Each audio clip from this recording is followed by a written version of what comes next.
Amigos, nuevamente aquí tu amiga Ivette Cora, más conocida como La Patala, entrevistando a personas maravillosas. Recuerden que estamos en nuestro programa Pata Vida, este nuevo programa, y por favor comenten, compartan a sus amigos porque estas entrevistas son maravillosas. El día de hoy tenemos a nuestro querido amigo Juan Antonio. Hola Juan Antonio, ¿cómo estás? Excelente, querida, tanto tiempo, qué alegro volver a verte. Sí, no, tanto tiempo. De verdad es que yo lo conocí en la universidad y de verdad, desde esa ponencia que tú hiciste, a mí me cambiaste mucho el chip. Ya entenderán por qué más adelante, pero fue maravilloso conocerte, de verdad. Y bueno, para que la gente te conozca, puedes decirnos tu nombre, tu edad, a qué te dedicas, tu estado civil, si estás disponible. Muy bien, correcto. Me llamo Juan Antonio Torres Márquez, soy sociólogo y educador de formación. Me dedico a hacer coaching. Yo hago coaching con personas con TEA1, trastorno del espectro autista 1, lo que antes le llamaban síndrome de Asperger, en honor al difunto Hans Asperger, quien descubrió esta condición. Y también generalmente yo trabajo el tema de habilidades sociales. No solamente trabajo con personas TEA1, sino enseño la parte de habilidades sociales, porque muchas veces las personas es como un celular. Las habilidades sociales es como el chip. Tienes que cambiarle. Así funciona más o menos. Permítame. Mi labor es desarrollar ese chip. Y yo también pasé por ese proceso para desarrollar ese chip de las habilidades sociales. Y es ahí que quiero que nos cuentes, ¿por qué tú te dedicas al trabajo con esta población? ¿Tienes tú algún diagnóstico? Sí, fui diagnosticado en 2010 a los 43 años de edad. Yo ahora tengo 57 años de edad. Fui diagnosticado con síndrome de Asperger a la edad adulta. ¿Cómo lo tomaste en ese momento? Yo lo tomé con mucho alivio porque yo había viví mi vida y a veces hay una serie de situaciones por qué yo me comporté de una manera, porque había gente que me aceptaba y gente que me rechazaba y era como que yo me sentía mal, era lo que yo decía, yo tengo algo y eso también va por la parte de mis padres. Mi madre es una secretaria jubilada, mi padre es un nadador que se convirtió en médico y mi padre como médico, él sufría el doble porque él veía que mientras otros niños de mi edad, chiquitos, iban detrás de una pelota, yo me dedicaba a contar las losetas, me dedicaba a arrimar soldaditos y no practicaba deporte. El único deporte que practiqué y que sigo practicando cuando hay verano es natación. Y eso a mi papá le incomodaba. No, no que le incomodaba, sino que se sentía mal porque su condición de papá, de médico, no entendía por qué yo tenía esa conducta. Hablamos de los años 60, 70, que no es como ahora que el autismo dejó de ser un misterio, que hay investigación. Y por eso fue que a mí me han revisado un montón de profesionales entre psicólogos, psiquiatras, médicos, neurólogos, y ninguno supo determinar hasta que en 2010 ya se terminó mi condición. Y has tocado un tema bastante interesante, porque ahora muchas personas dicen, uy, ahora el autismo se ha multiplicado, ¿no? Antes no existía, pero tú nos dices que siempre ha existido la condición, solamente es que una población oculta. Ahora incluso ya hay censos, ¿no? Que podemos reconocer cuánto de discapacidad existe en nuestro país, cuánta población con vulnerabilidad. Bueno, respecto al censo, quiero hacer una salvedad. Ah, ok. El último censo 2017 fue pésimo. La prueba está que no es como en otros países, no hablo de Estados Unidos, hablo de América Latina, que hay, con el caso de Brasil y Argentina, que todos los autistas se han contabilizado. No se ha hecho un estudio, no se ha convocado al Ministerio de Salud los profesionales, o sea, es una pendiente. Con la justa se sabe cuántas personas con síndrome de Down existen en el Perú, pero no se sabe cuántos son autistas o cuántos tienen síndrome de Tourette u otras condiciones. O sea, es una tarea pendiente que queda. ¿Tú tuviste algún tipo de tratamiento, algo de niño, recuerdas? Yo lo que recuerdo era que me llevaban al psicólogo o al psiquiatra, lo que hubiera, eso es lo que yo recuerdo. Ujú. Y en mi caso es más interesante porque con mi padre es el nadador que se convirtió en un médico, Ajá. yo le di la comida al hospital. Yo estoy Ah, familiarizado con los hospitales desde que tengo uso de razón. La prueba está que, por ejemplo, yo veo en el hospital sufrimiento, pero digamos que como ya tengo una coraza, hay otra persona que les asusta. ujú. A mí no me asusta porque yo de chico he visto todo tipo de situación en Ah, hospital. E incluso yo ahora estoy finalizando mi trámite en el Hospital Emilio Valdizán, acá en Lima, para poder sacar mi certificado oficial que demuestre que soy autista y de ahí tramitar el bendito carnet CONADIS. Sí, sí, de verdad que ese es un proceso bastante largo a veces, a mí también. Yo por eso lo había dejado, pero después en la pandemia se facilitó y aproveché también, ¿no? Mejor. Y bueno, ¿y cómo te iba en el colegio? Porque eso es, por ejemplo, en una manera coloquial de decir, un dolor de cabeza para todos los papás. Porque uno lo puede, hay ciertas condiciones de autismo que se pueden integrar a la familia, ¿no? A la parte social, pero la gran valla es en la parte educativa. ¿Cómo fue en tu caso en aquellos años? Mi caso es atípico y Okay. tuve fortuna en medio de todo porque yo tuve aceptación por mis compañeros. Con quien no tuve aceptación fue con la directora del colegio que hizo todo lo posible por sacarme. A mi madre le dijo que me mete a un colegio especial. Pero a mí me pasó lo mismo que a Temple Grande y sin ánimo de compararme con esa gran mujer, Ujú. que la directora quería sacarme del colegio porque yo no le simpatizaba. Pero mi mamá, igual que la madre de Temple Grande, dijo, no, mi hijo es normal, mi hijo quizá tenga alguna condición, pero mi hijo es muy inteligente, le gusta estudiar. Y mi madre hizo la pelea. Y había uno que otro profesor que yo no le caía porque mi manera de ser. Digamos que yo tenía cierta rebeldía, siempre respetaba, pero había cosas que no me cuadraban. ¿Tú eres el típico alumno que corregía todo el profesor? Algunas cosas cuando era necesario, probablemente con educación.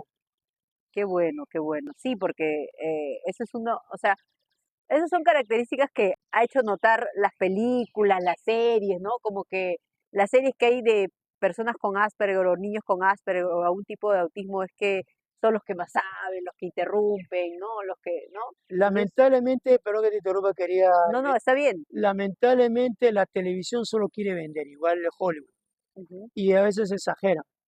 Hay todos los autistas, Asperger son inteligentes, por supuesto, pero hay tres grandes mitos. El primero es que todos son genios, no es así. No El es son, segundo mito, que es una enfermedad no es una y no es enfermedad. una condición. Y el tercer mito, que deriva el segundo, que tiene cura. Si no es enfermedad, ¿cómo va a tener cura? No es así. No, sí, hay muchos mitos con eso. Entonces, eh, tú terminas, como todos, la secundaria en la edad que deberías terminar. Sí, sí. La adolescencia, que es otro momento de dolor de cabeza, porque así cualquier diagnóstico que tengas, cualquier condición que tengas, el desarrollo hormonal en un cuerpo se da de manera natural para todos iguales. ¿Cómo fue en tu caso llegar a la adolescencia? Tú me comentas que has tenido buenos compañeros, ¿no? ¿Y cómo fue para ti esa experiencia? Porque todos hemos tenido como cierta rebeldía, ciertas cosas que han cambiado de la niñez a la adolescencia, ¿no? En tu caso, ¿cómo ha sido? Fue relativamente pasable, Ujú. porque al menos me invitaban a algunas fiestas. Yo soy el Asperger, el TA1 atípico, porque yo iba a las fiestas, me invitaban, yo iba a las fiestas y a bailar, eh, Mm. hacía amistades. ¿Te enseñaron a bailar o Sí, mi cómo madre. así? Mi Ah, madre me tu enseñó a mamá. bailar, sí, sí. Y lo que no me enseñaron, porque en una época que todo era tabú. Por ejemplo, el tema de las mujeres, de la chica, Ujú. de la No sexualidad, yo pasa, lo nomás aprendí pasa. por mi cuenta. Ajá. Tuve que aprenderlo por mi cuenta. Es más, el tema de las series sociales, yo aprendí a la televisión, yo tuve la fortuna que antes se veía lo que llaman la televisión blanca, que hasta las series para jóvenes, para adultos, podía verlo toda la familia. Yo Sí. he visto clásicos como Papá lo sabe todo, El Santo con Roger Moore, Los tipos audaces con Roger Moore y Tony Curtis. A ellos yo les debo, porque el tema de socializar con las mujeres, con las damas, ser educado, yo tuve la fortuna que mamá me enseñó a respetar a las mujeres, papá me enseñó la lección más importante de mi vida, nunca discutas con una mujer, porque aunque tú tengas la razón, la mujer siempre tiene la razón. Y bueno, de estos dos caballeros de la pantalla, aprendí un montón de técnicas de cómo llevarse bien con una mujer, la parte romántica, yo les debo a ellos y a otros actores del cine clásico, que fueron mis otros profesores en el tema de habilidades sociales, mis profesores no Mm. convencionales de habilidades sociales, O sea, realmente pudiste con todas esas herramientas pasar una adolescencia tranquila. comparado con otros chicos autistas o Asperger de hoy, sí, Claro, ¿no? sí. Y ahora hay muchos tabús, el internet ha abierto muchas cosas. Yo siento que hay como que hay dos cosas, ¿no? Que el mundo les ofrece mucho, los papás que los limitan. Desde mi punto, por ejemplo, yo que doy terapias de lenguaje también a personas con Asperger o autismo, ¿no? Yo trabajo mucho la normalización de las conductas, ¿no? porque hay conductas que se aprenden, Claro, ¿no? con Como mi tú dices, caso, como él aprendió a bailar, ¿no? Y a veces muchos papás dicen, no, es que no le gusta la música, no le gusta bailar, pero si le enseñamos, si lo repetimos y le hacemos, porque a veces no es que no lo quieran, simplemente es porque al inicio, como no lo conocen, lo parece como aversivo, pero correcto, después, con la práctica, con, no sé, con algo de repetición, yo le podría decir, lo disfrutan, terminan disfrutándolo, ¿no? Entonces, ¿por qué exactamente, privar de eso? Muy claro. buen tema que has tocado. Y ahora terminamos el colegio, la secundaria, la universidad. La ventaja es que no sabían tu diagnóstico, o sí sabían en ese momento, no. No sabían, En- pero sospechaban que yo tenía algo. Entonces, ¿cómo así se lanzan para que tú postules a la universidad? ¿Fue tu iniciativa? Porque es uno de los, como también los pases, como todavía la familia lo piensa, ¿no? ¿Dónde ponerlo? ¿Cómo? Hay que, si está cerca, lejos, o sea, ¿cómo lograron ese pase a la universidad en tu caso? En mi época fue peor por el tema que no es como ahora, que ahora está más, yo con la justa y un examen de test vacacional. Ahora es más fácil, hay información que no había antes. Es más, si yo me hubiera educado ahora, probablemente ni siquiera habría estudiado en la universidad, de repente me habría metido en un instituto tecnológico. Pero bueno, la cosa es que yo quise estudiar, mis padres también, y empecé con sociología, acabé en la universidad, tuve aceptación, mayor aceptación que el colegio todavía. Incluso tenía un compañero que me decía que aunque yo era diferente, pero yo era buena onda y me aceptaban, porque ellos sospechaban que yo tenía algo. Pero aún así yo me gané el respeto y la aceptación de mis compañeros de la universidad y también de muchos profesores, porque yo valoraba mis conocimientos y que yo quería aprender. Claro, yo también era un poco rebelde, pero digamos que a la hora de rendir en los exámenes, el estudio, eso jugaba a mi favor. Claro, obviamente si sacabas buenas notas, pues quién no quería estar con el que saca buenas notas, ¿no? Al menos normalmente siempre te dicen, oye, júntate con el que tiene buena nota, él te puede enseñar algo. Sí, eso también yo le enseñé a una mamá cuando terminé estudiar educación, cuando trabajé en un colegio hace 2 años. Yo tuve un caso dramático que la señora no pudo pagar la mensualidad y la niña no, prácticamente repitió año. Yo le dije a la señora, usted tiene que meterla al colegio, pero tiene que sentarla adelante, porque esta es la niñita más estudiosa. Y me agradeció por esa sugerencia. ¿Puedes mencionar en qué universidad estudiaste? Muy bien. En la Universidad San Martín de Porres estudié la carrera de sociología, toda la carrera. Me titulé de sociólogo. En San Marcos estudié educación. Soy Ah, profesor en educación, mención en ciencias sociales y mi especialidad es educación secundaria. a educación secundaria, eso no lo sabía. Qué bien, te felicito, de Gracias, verdad. gracias, querido. Porque ser docente, porque también soy docente, yo siento que es una de las carreras que involucra muchas habilidades sociales, o sea, demasiadas habilidades sociales. Tienes que tener temple para responder a un alumno que de repente no está con el humor que debería estar para decirte algo, o las familias también, o la situación misma que quieres enseñar algo, pero tus alumnos todavía no están preparados, o de repente están mucho más acelerados. Entonces, es como yo siento que ser docente es una de las carreras muy complejas, ¿no? Y que tú te hayas puesto ese reto grande, de verdad que es bien loable. Digamos que toda mi vida es un desafío. Mi vida es como el salmón. Yo toda mi vida desde que nací hasta el momento nado contra la corriente. Y yo pienso que eso le pasa a todos los que tenemos una condición, sea autista, Asper, como quiera que se llame, todos somos como el salmón, nadados contra la corriente. Y bueno, ya que tocaste la parte laboral, ¿tú recuerdas cómo fueron tus primeros trabajos? ¿Qué desafíos has tenido en la parte laboral? Bueno, en la parte laboral, el primer desafío ha sido entender a mis jefes. El segundo desafío es trabajar con clientes. Y el tercero es que muchas veces en el mundo del trabajo no entienden que hay realidades que son como una catedral. Por ejemplo, cuando yo trabajaba en el rubro de librerías, yo trabajé en librerías Crisol en dos administraciones, con el difunto señor Jaime Carvajal, el antiguo dueño, me su memoria, y con un gremio magisterial que ha comprado la cadena. Y ellos no entienden que en el negocio de librería la clave es la venta. En librería, como en la mayoría de negocios, todo viene de la venta. La venta es clave. Si tú no manejas la venta, ahí tiene que ser el dinero para, con ese refrán, si no hay cuero, ¿cómo fabrico la correa? Ahí de la venta sale el dinero para pagar al personal administrativo, vendedores, pagar proveedores, a tutti li mundi. Y no tienen que la clave, sobre todo en negocio de librería, es vender. Y en el Perú es complicado vender libros. ¿Por qué? Porque hay un montón de medios de entretenimiento. Por ejemplo, Sí, los medios digitales. Dos, la gente de hoy no lee. Los jóvenes no leen, son las excepciones.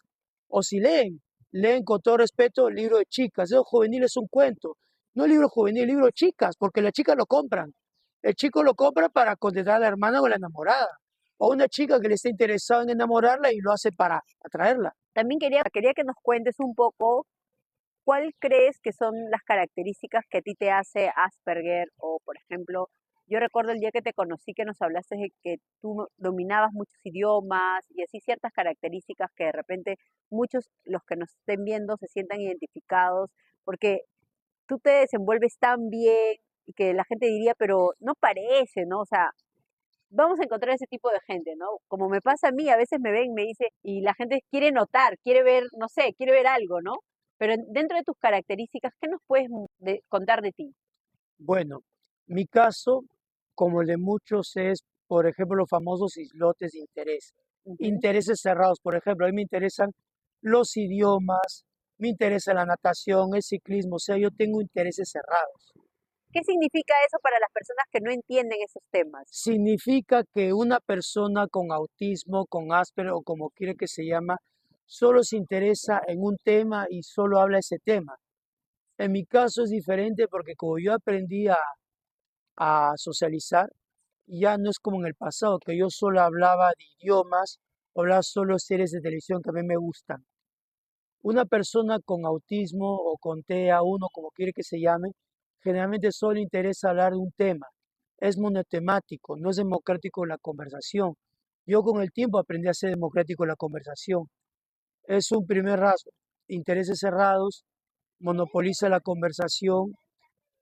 Tiene otro rasgo es que tiene hipersensibilidades. Por ejemplo, hay sonidos que me estresan. Sonidos, texturas, olores. Como le pasan a los animales, a los perros, a los gatos, que hay un sonido, ultrasonido, y yo puedo sentirlo y me... ¿Y te ha pasado alguna vez en algún lugar así que has tenido ese tipo de sonidos o sonidos que tú reconozcas o lugares donde no vas por los sonidos? Sí, me ha pasado. Me acuerdo una ocasión hubo un sonido y yo me... Pero es rarísimo.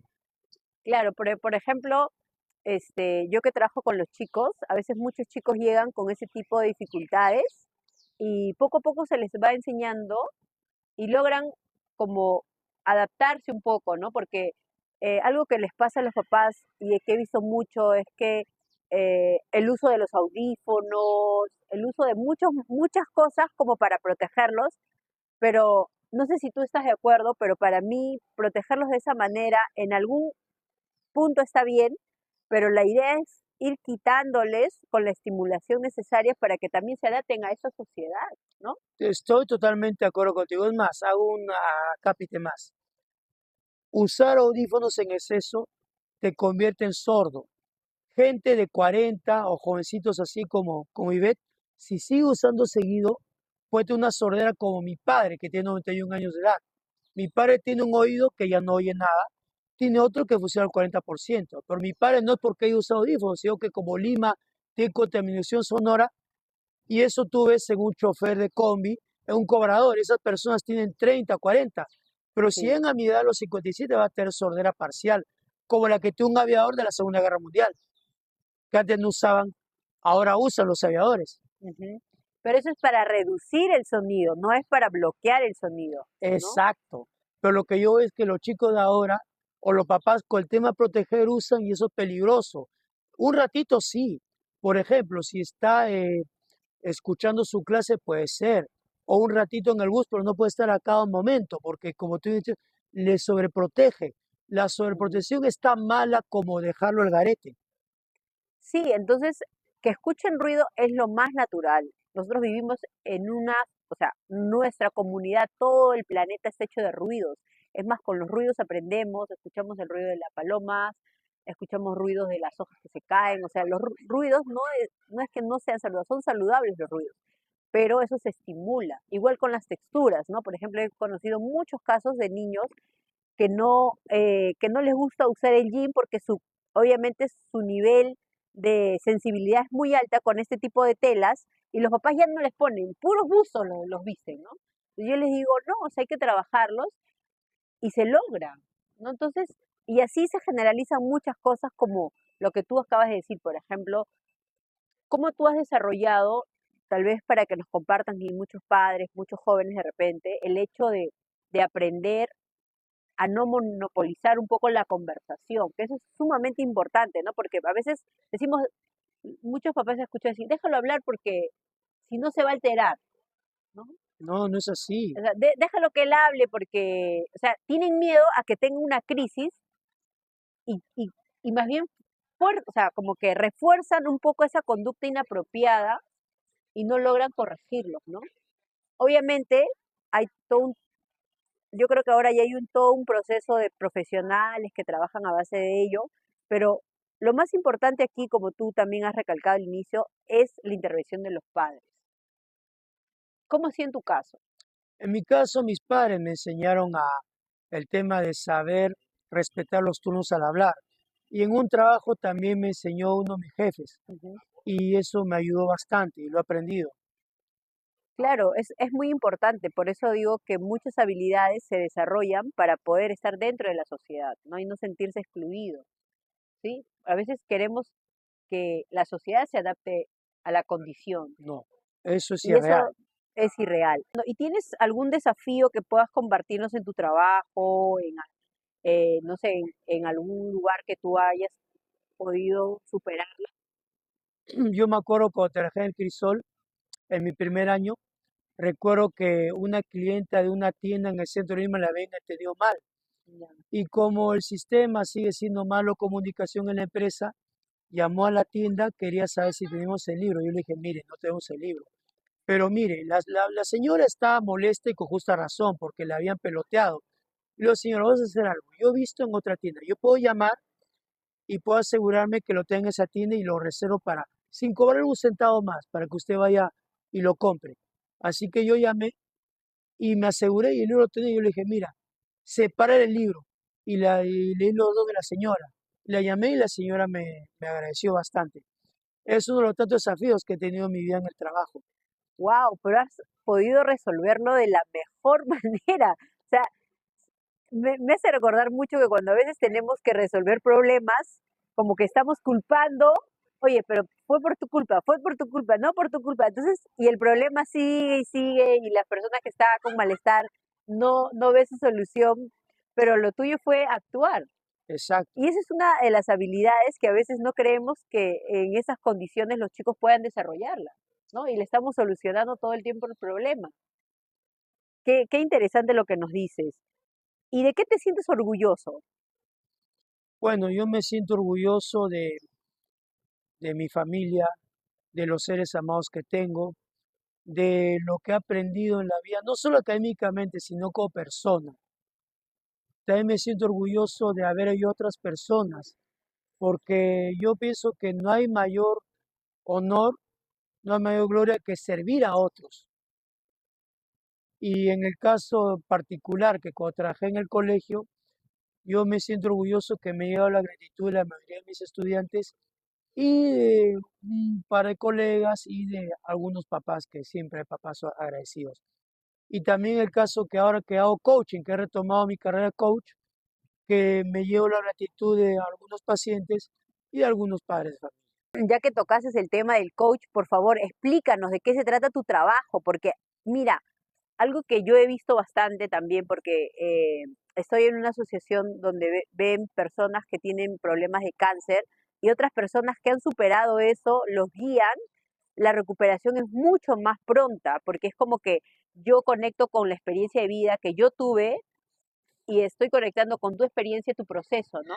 Entonces, explícanos un poco de tu trabajo para que personas de repente interesadas, padres, familiares, puedan buscar en ti una ayuda, ¿no? Coméntanos un poco de tu trabajo. Bueno, mi trabajo es básicamente enseñar el tema de comportamiento, adaptar comportamiento, corregir comportamientos, que es difícil porque Yo generalmente trabajo con jóvenes y con adultos. Con niños más fácil, es como una casa. Una casa con los cimientos y los cimientos son sólidos, tú puedes, pero un niño de 5 o 6 años todavía puedes trabajar, pero de 7 para arriba ya no. Y bueno, yo básicamente corrijo conductas, ayudo a inducir conductas positivas, uso herramientas no convencionales para mejorar la conducta, siempre y cuando el paciente se deja ayudar y también los padres colaboran, porque en mi caso me ha topado 50 por 50 y 50. Pacientes que no ponen de su parte, como también papás o familiares que no ponen de su parte, que no entienden que no es como ellos quieren adaptar al mundo. Digo, no, uno se tiene que adaptar al mundo. Esa es una realidad.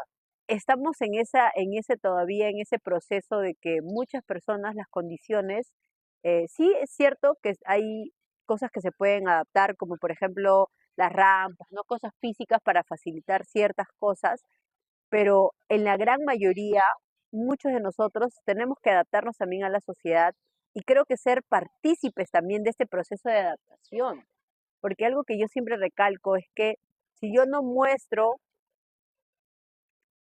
mi incomodidad, si yo no doy el aporte a qué cambios deseo, solamente digo, quisiera que cambien esto, quisiera que cambien, pero no soy la persona de que está dentro del proceso de cambio, pues tampoco no estamos construyendo esos nuevos cambios que queremos, ¿no? El cambio empieza por uno y de ahí tú puedes empezar a hacer el cambio en tu barrio, en tu país, en tu ciudad, qué sé yo. Esa es la clave. Uno, empezar con el cambio. Te equivocas, siempre te vas a equivocar. Metes la pata, meterás la pata, pero tú tienes que esforzarte. Me equivoqué, ya lo equivoqué. Tengo que asumirlo y tengo que continuar adelante. Y bueno, ¿cómo fue el día en que tú, bueno, me dices que te dieron el diagnóstico, resolviste ciertos conflictos? em, ¿Tú recomendarías, porque hay muchos padres que no comentan el diagnóstico a sus hijos, ¿no? Yo he conocido muchos familiares que un porcentaje muy mínimo comentan y también eh, los chicos recepcionan el diagnóstico. En tu caso, ¿qué crees, cómo, desde tu experiencia, ya como coach, como profesional en el tema, cómo crees que se debería comunicar a un adolescente, a un niño, el diagnóstico que ya médicamente está dado? Yo pienso que hay que hablar con él de manera calmada, un momento que esté tranquilo. Pero se tiene que comentar. Por ejemplo, a mí me ha pasado con un paciente que estoy trabajando, uno de los dos pacientes que trabajo, que el psicólogo que lo diagnosticó cometió lo de decir, no, no le digan nada, y me parece rarísimo, me parece rarísimo. Al contrario, uno tiene que decirle, sobre todo cuando se es más joven es más fácil. En mi caso, cuando me dieron el diagnóstico fue una sensación de alivio. Me pasó lo mismo con un amigo TA1, Miguel Pinto Ceballos, que es poeta, que él creo que lleva su tercer, quinto libro que publica poemarios, igualito, fue un alivio para él. Totalmente de acuerdo. Los diagnósticos, yo creo que también es un derecho saberlo. O sea, yo creo que partamos por eso, ¿no? O sea, es un derecho saber qué condición tengo yo, cómo veo yo el mundo y a partir de eso, pues todos pasar el duelo, ¿no? Porque yo siento que los papás se aferran a ese duelo, los papás, obviamente es normal porque uno se ilusiona con un hijo, ¿no? Todos, pues no creo que ningún papá diga, pues, se imagine que su hijo va a nacer con alguna condición, o sea, todos es humanamente natural. Está estudiado científicamente, es el famoso duelo, Ujú. pero como tú bien estás explicando, uno tiene que superar el duelo. Es como, por ejemplo, una mujer pierde a su esposo o algo más grave, pierde a su hijo. Es natural, es un proceso, tiene que hacer el duelo el tiempo que sea necesario, soltar y de ahí ya adelante. Claro, pero yo creo que darse cuenta que el duelo no debería durar 10 años, ¿no? O sea, 20 Ah, años, ya ¿no? te entendí O ahora. sea, porque yo he conocido muchos pacientes bastante grandes y que los papás todavía están como no, o sea, sobreprotegiendo mucho y como perdiéndose esa oportunidad, porque realmente aquí eh, yo lo que veo desde mi experiencia, tal vez coincidamos, es que hay mucho trabajo de padres, es bastante la labor, pero es necesaria para ver el avance final, ¿no? O sea, el proceso. A veces los papás se cansan y yo les digo, se van a cansar, va a haber poco tiempo para descansar, pero a veces es la labor que nos tocó. O Exacto, sea, yo no pedí tener discapacidad, tú no pediste nacer con alguna condición, exacto. nadie pidió, pero con unos padres que son perseverantes se puede lograr muchas cosas. Que son valientes, que son amorosos. Es más, yo ahora estoy colaborando. Hay una asociación en Lima que se ha formado de papás de adultos autistas, Asperger. ¿Por qué? Porque se han dado cuenta que todos van a aterrizar a mi condición, a Miguel Pinto, que somos adultos. Por eso es muy importante trabajar con los papás. La finalidad de esta asociación es primero trabajar con los adultos autistas o Asperger, por el tema de trabajo y defensa legal. Y el caso de los papás, el tema de apoyo emocional. Los papás necesitan mucho apoyo emocional porque hay un montón de problemas. Hay problemas, por ejemplo, de desgaste emocional, hay problemas de económico. El caso de las mamás, mamás solas, mamás abandonadas, viudas, divorciadas. Hay temas de adultos como infidelidad.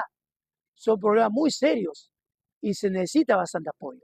Por eso es que la prioridad tiene que ser no solo los niños, está bien, pero hay que trabajar con los adultos porque todos vamos a ser adultos, todos vamos a llegar. Todos, todos. Y los papás, para mí esa es la prioridad, trabajar con los papás. Sí, entonces el mensaje también va para los papás. De repente, usted, mamá, papá, que nos está viendo el día de hoy, nosotros le aconsejamos de que busque ayuda. Hay instituciones, actualmente hay muchas fundaciones, instituciones, y la clave aquí es que usted tenga esa fortaleza y pueda buscar lo que sea necesario para que su hijo pueda desarrollarse de la manera no normal, porque yo creo que esa palabra no entra, sino de la manera que sea satisfactorio para la persona, ¿no? Aprender las habilidades que le gusta, desarrollarse y ser parte de esta sociedad, porque todos somos parte de la sociedad. Y bueno, ya que tocaste otro tema, también me gustaría un poco consultarte, ¿qué piensas el colegio? O sea, muchos papás dicen es mucho. ¿Tú qué opinas de eso? El tema del colegio en parte es verdad y en parte no. Es Ujú. mucho porque el problema es que en el Perú la currícula la cambian a cada rato y eso no lo dirá por profesor. Ahora, por ejemplo, han hecho una ensalada que se llama DPCC, Desarrollo Personal, Ciudadanía y Cívica, que es un menjunje, una ensalada entre educación cívica, historia y psicología, cuando antes Wow, había simplemente filosofía, ética, psicología, economía, historia universal, historia del Perú, educación cívica. Se acabó. Acá el problema es que están experimentando y el Perú no está para experimentos, porque se trabaja con niños. En otros países, yo no hablo de Europa, hablo ahorita de América Latina, se mantienen los mismos cursos, acabó, no tienes por qué estar cambiando, es un gran error. Los chicos no necesitan aprender en exceso, necesitan aprender lo básico, historia universal, historia pero cívico, educación cívica, hay que aprender ética. Ahora se quejan que no hay ética. Miren, hace 80 años la gente se quejaba que los profesionales en Europa eran muy cultos, pero si no tenían ética porque habían enfermeras que mataban niños, a burócratas que eran cómplices del nazismo. ¿Por qué? Y eso que antes se enseñaba ética, ahora ya no se enseña ética. Por lo que es muy común que en muchas carreras los profesores hacen un montón de barrabasadas, sí. porque no tiene un átomo de ética, y no solamente es en la política, es en todos lados, que no me vengan. Pero es importante que se enseñe lo de antes, pero obviamente combinando con las herramientas tecnológicas de hoy. Claro, O puede ser con el caso de Alemania, que por ejemplo en Alemania no llevan todo. Por ejemplo, un chico, una chica que quiere estudiar medicina solo lleva biología, química, física. Historia lleva lo mínimo como tema de cultura general. Lleva solamente los cursos que le dio en la carrera. O alguien que quiere estudiar filosofía, arte, lleva historia, arte, filosofía, ética. Pero todos llevan ética y filosofía, porque es la base para evitar que los chicos sean monstruos, para que ujú, delincan. Es importante enseñar la ética y eso viene desde el hogar.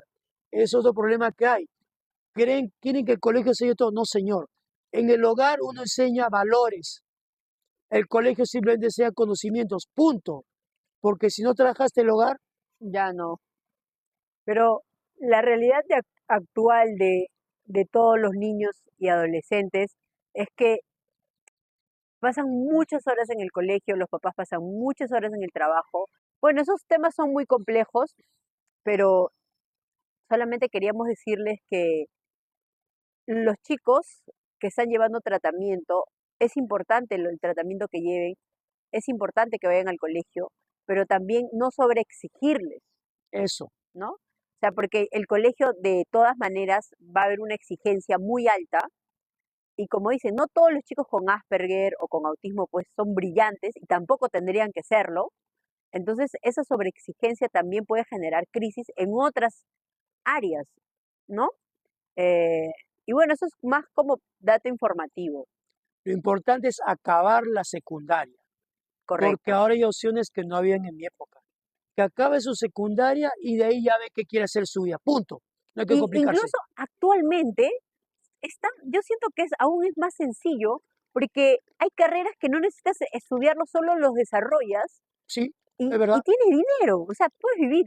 Y hay gente que gana mejor que nosotros Sí, dos, exacto. ni siquiera había pisado una universidad y son brillantes en lo que hacen. Claro, porque ahora lo importante no es tener un cartón, con todo respeto que merece un cartón, pero aparte que personalmente yo tengo excepción de la universidad, pero eso es otro tema aparte. Lo que voy es que, ¿cómo se llama?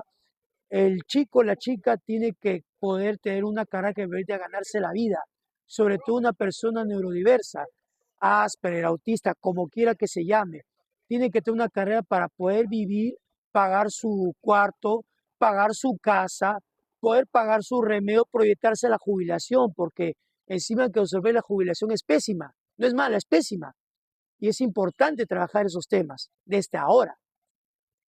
Exacto, o sea, proyectarnos también a una vida adulta. Por eso los papás en general también vamos a ese lado, ¿no? De que hay que dejarlos crecer, hay que dejarlos ser, hay que dejarlos desarrollarse. Y bueno, ya para terminar, ¿qué mensaje darías a los papás que están recibiendo el diagnóstico, a los jóvenes que se están enterando de que tienen un diagnóstico, a un adulto también, porque en tu caso ha sido de adulto? ¿Qué mensaje les darías? ¿Alguna último comentario que quisieras dejar en el programa? Lo primero es que uno tiene que ser valiente. Segundo, uno tiene que asumir los desafíos.